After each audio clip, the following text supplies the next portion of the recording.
alis na tayo. Halika na. Kuya, una na kami. Saan tayo pupunta?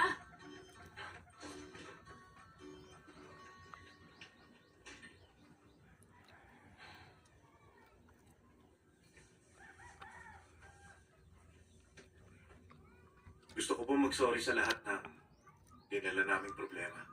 Sorry po talaga. Pangako, hindi na po ulit mangyayari yun. May approval na po kami ng daddy ko. Gusto ko pong gawing opisyal ang lahat. Kaya hihingin ko na rin po ang permiso niyo.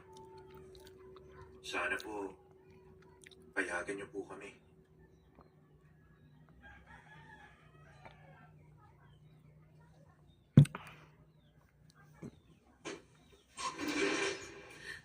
Hindi ko na kaya to. Ano? Bakit hindi ka sumasagot? Lina, tatanggihan mo bang anak ko, ha? Ano bang ayaw mo sa kanya?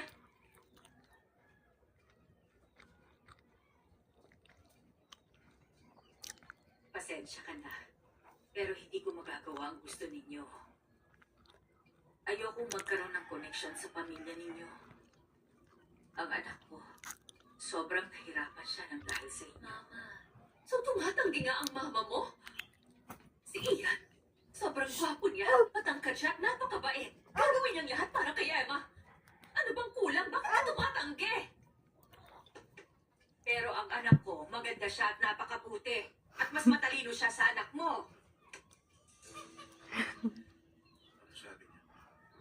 Ang sabi ni Mama, Emma, dapat 9:00 nakauwi ka na. Hindi ka pwedeng lumagpas.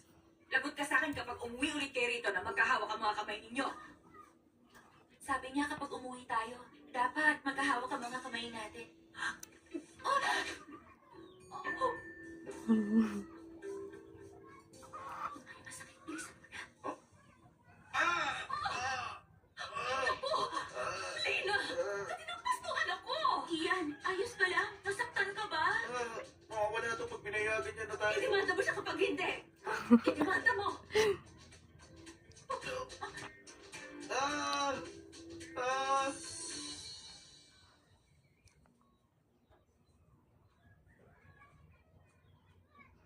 Mama, salamat po. Maraming salamat po.